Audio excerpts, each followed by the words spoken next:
Welcome back to the Band Guide, where we use GarageBand to create professional sounding music. I'm your band guy, Colin, and today I want to talk to you about a tool that all professional mix engineers use in every song they ever mix. I guarantee you every song you've ever heard on the radio has some of this going on inside of it, and it's something that you can do inside of GarageBand completely free.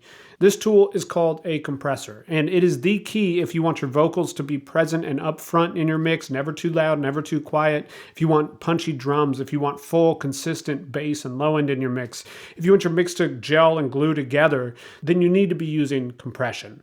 But I find a lot of people don't really understand compression, and I'm not surprised because if you pull up a compressor in GarageBand, you'll see this.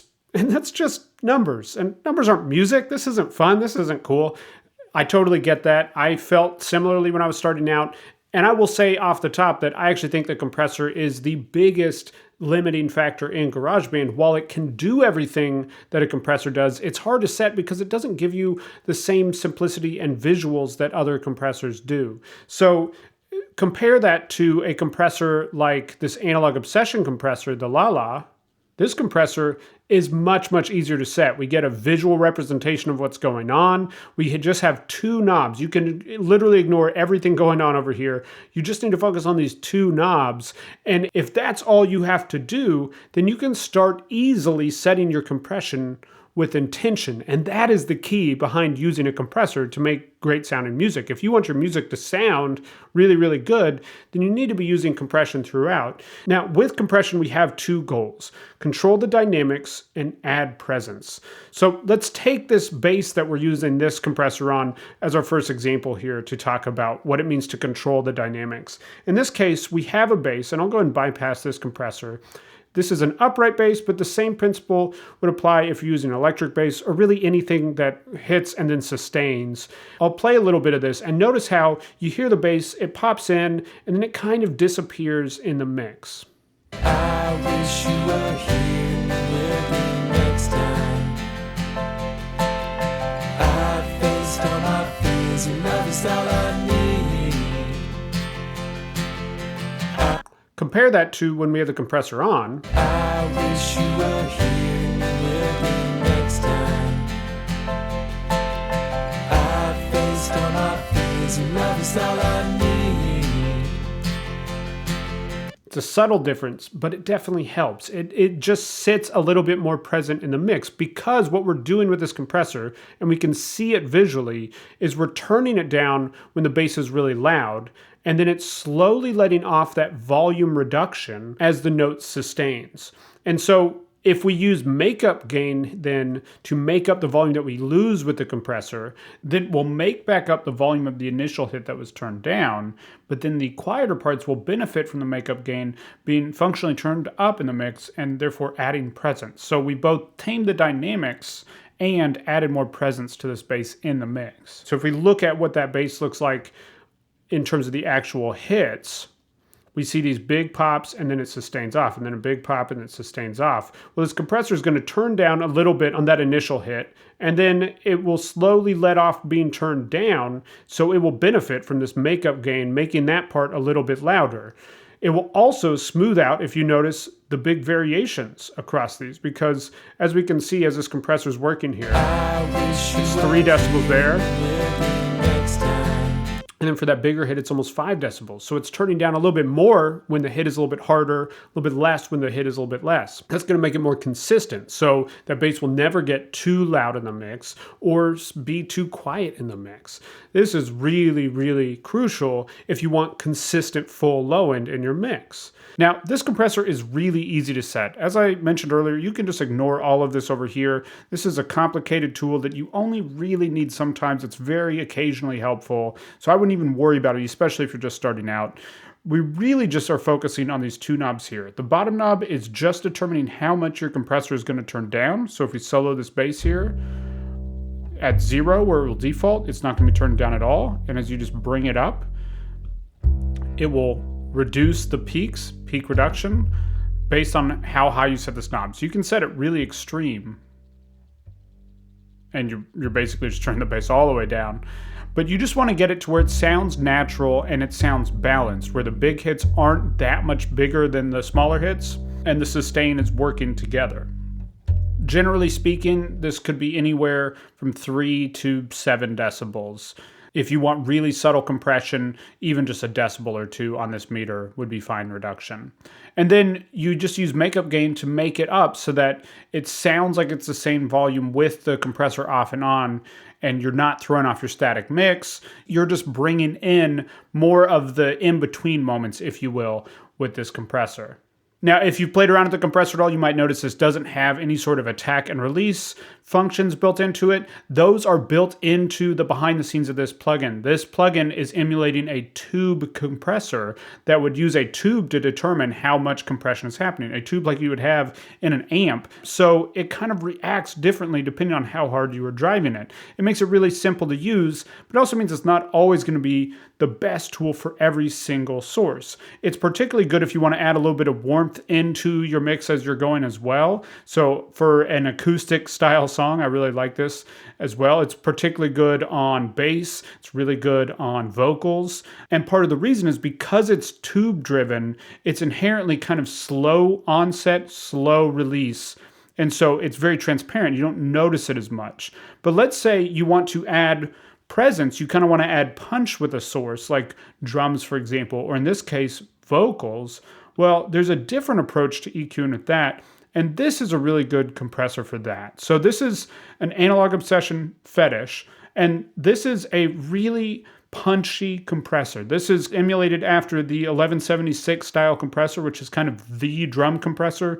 It's also a common compressor on a lot of sources. It's just a little bit aggressive sounding. You'll see you have a few more options here. We'll get to those in just a minute, but you can ignore all of these again over here. These are, again, that same very complicated, very occasionally helpful, but something you don't even need to worry about if you're just starting out. So with this compressor, we're doing something slightly different. So if we listen to this vocal in solo, I wish you were here and you will be next time. I'm actually trying to use this compressor to make the vocals push through a little bit when he hits the first word. And so I have a very slow attack, so that's how fast your compressor starts to turn down the sound. So it's going to let a little bit of sound through. Now this compressor is inherently fast, but all I did was basically just play around until it was sounding the way I wanted it to. In this case, it was the slowest setting. And then I have a very fast release. In this case, it's just letting off immediately. So as soon as it's done compressing, you'll see this needle goes back to 0. I wish you were here and you will be next time. It makes it very consistent, but it makes those initial words a little bit punchier. In this case, all we do to set this one is we drive up our input until we're getting compression. We set our attack and our release, and if you need to, the ratio, although 4:1 is a good starting point for a lot of sources, and then you just use the output to set your makeup gain. So in the context of the mix, the vocal without this on, I wish you were here and you will be next time. it sounds fine, but doesn't have a lot of presence in the mix. It's consistent, but when we engage this, it just kind of pushes through a little bit harder. I wish you were here and you will be next time.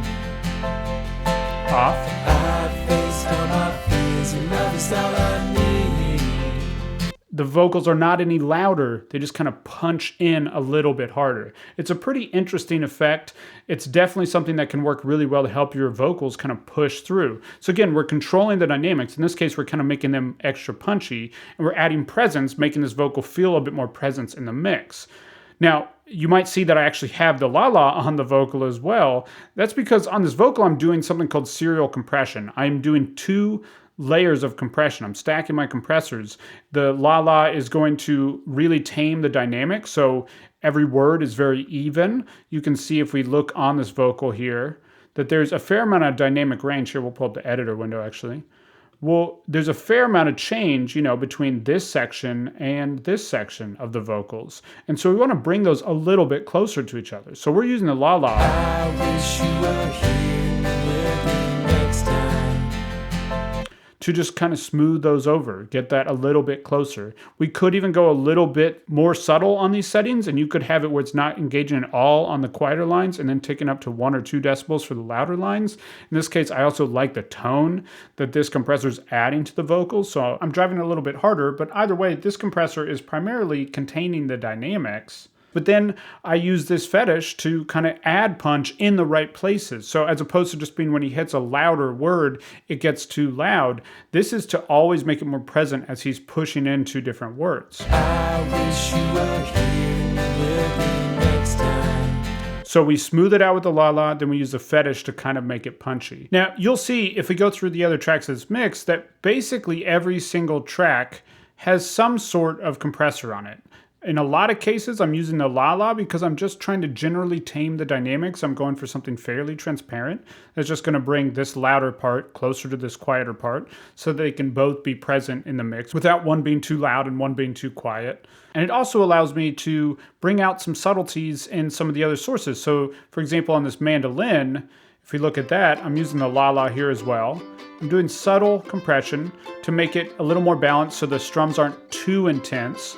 But then it also allows me to bring up the volume just a little bit. So when something like a little flourish, like, let me see, I think it's about to come up here. Like that little flourish right there, those two first notes are, you can see here, a fair amount quieter, but by controlling the dynamics, those don't get lost quite as much as they would otherwise. And then if you need to do a little automation at the end of your mix to bring those out a little bit more, you can, but if your compressor can get you there, it's a lot faster, and it also can be a lot more natural sounding because automation is a little heavy-handed. You know, if you're gonna go in and you're gonna draw up the volume on a part, then that's not necessarily going to be as transparent as if you just have a compressor that's very naturally and quickly reacting to the dynamic changes in the sources. So we're not squashing all the dynamics, but by taming them a little bit, we can bring out some more of the subtleties. So whether you're just starting out or you've been mixing for a while, I strongly recommend that you get the la-la and the fetish or any sort of LA2A and 1176 style compressors and see if you can very intentionally use them to control the dynamics and add presence to all the sources in your mix. Now, you might be getting the impression that there's a lot to compression. Impression of compression, and you would be right. We kind of glossed over the attack and release settings earlier, and all of these have a threshold in them, and all of those components that go into a compressor are in these compressors. And the better that you understand those components and the better you understand how a compressor works, the better you'll be able to use one in your music. So I put together something to help you with that. I've put together a completely free compression cheat sheet that will help you understand all of the nitty-gritty of a compressor that you can reference anytime you want. There's a link in the description below where you can download it completely free, so be sure to pick that up because compression is an invaluable tool. It is kind of subtle and it can be kind of confusing at first, but as long as you stay focused on the goals of controlling the dynamics and adding presence and be intentional with how you're setting it, then it can totally change your mix. Again, it's subtle, but mixing is just a bunch of subtle things that add up to a professional sound. So before we go, I want to show you the mix without any compression on it and then with compression on it so you can really hear how it does make it just a little more presence. Notice how the bass is more consistent. Notice how the vocals punch through a little bit more. Notice how everything just feels a little bit more alive yet glued together when the compressor is engaged than when it's not. Now, this is including all of the compression across the individual tracks, but then also the master bus compressor, which I talked about in my video on top-down mixing. So if you haven't seen that, be sure to go check that out. This is a similar type of compression that's just a little bit different, but it's gluing everything together at once. This is a little bit of subtle compression. So check it out and listen for the consistent bass, the punchy vocals, the general gel of everything together. I wish you were here with me next time. All my fears and love is all I need. I wish you were here with me next time. I've faced all my fears and love is all I need. Before we go, as always, I want to hear from you. Are you using compression in your mixes? How are you using it? Are you setting it intentionally or are you just pulling up a preset and seeing if it works? No shame, I did that for years. It wasn't until I started to really understand and use compression intentionally that my mixes started to feel right. So this is me calling you out saying it's time to start setting your compression intentionally. It's going to change your mixes. Let me know in the comments below. If this video was helpful, be sure to like, comment, and subscribe, and I'll see you next week with another video. One